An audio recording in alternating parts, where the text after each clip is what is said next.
Hello everyone and welcome to the first part of a dissection of the Heaven's Ward patch 3.4 main scenario, Soul Surrender.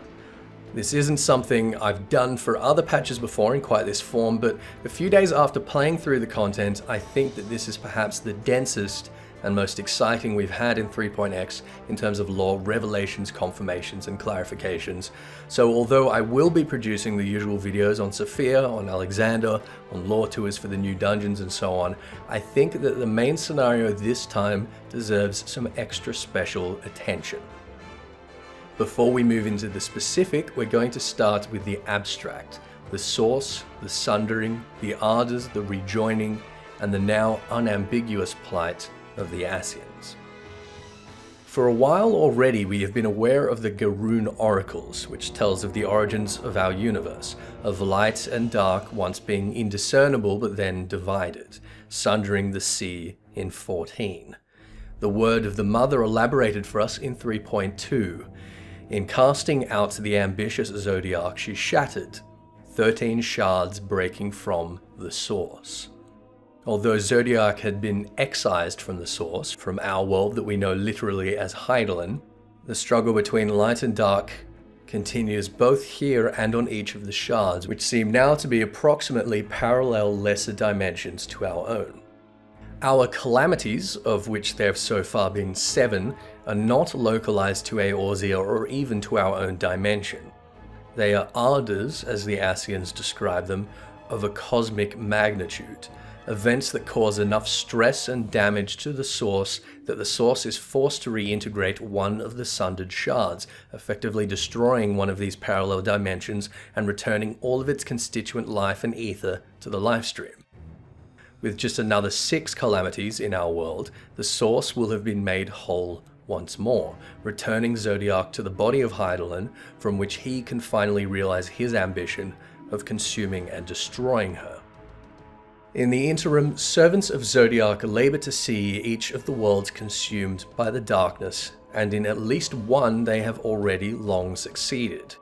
This is the realm that we know as the Void, once a world not unlike our own, and now a numinal wasteland with all life trapped in darkness and anguish between life and death.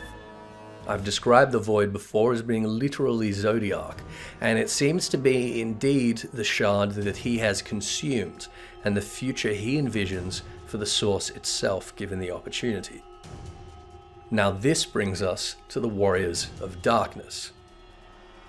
We have learned through the course of patch 3.4 that the Warriors of Darkness were, as expected, once Warriors of Light, but those from one of these shards that has been described as the First.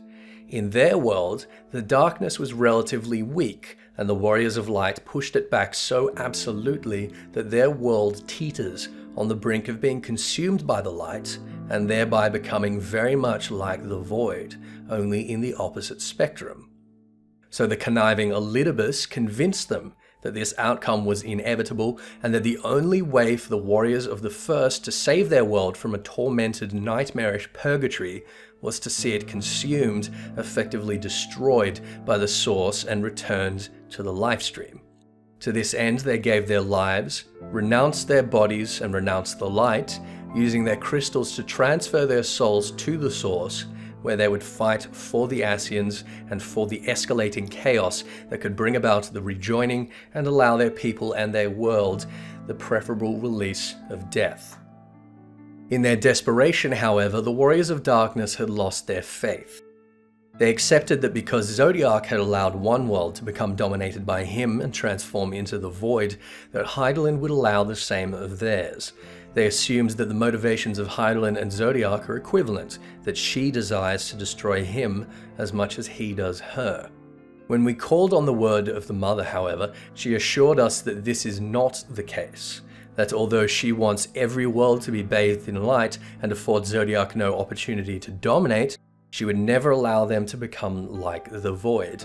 That the light which the Warriors of the First had spread in their world had given her enough strength to empower and release Minfilia to travel between worlds as her emissary, and that she would use this emissary to take as much light back onto herself as was necessary to keep the First from ever being consumed. And so the Warriors of Darkness are disarmed by love and catharsis, and Minfilia agrees to take their souls back to the First with her, where they might see that their world has been preserved after all, and thereafter be allowed to rest.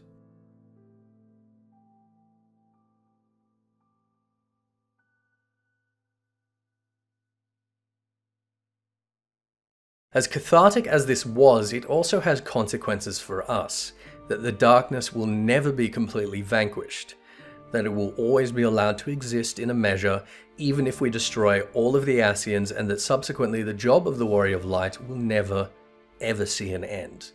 We are cursed to toil and fight until we die and are replaced. And on that happy note is where we're going to leave it for today. We're going to keep exploring the 3.4 main scenario for the next few videos. We will be discussing Urianger and his great web, the Primals and the Ascians' plan to produce new gods, the state of the Alamegan resistance and of the identity of the mask, and finally the handful of hints and teasers we've been offered regarding the trajectory of the story as we move rapidly towards 4.0. So if you don't want to miss it, hit that subscribe button. Feel free also to leave a comment below and share with your friends, but for now, I'm Ethys, and thanks for watching.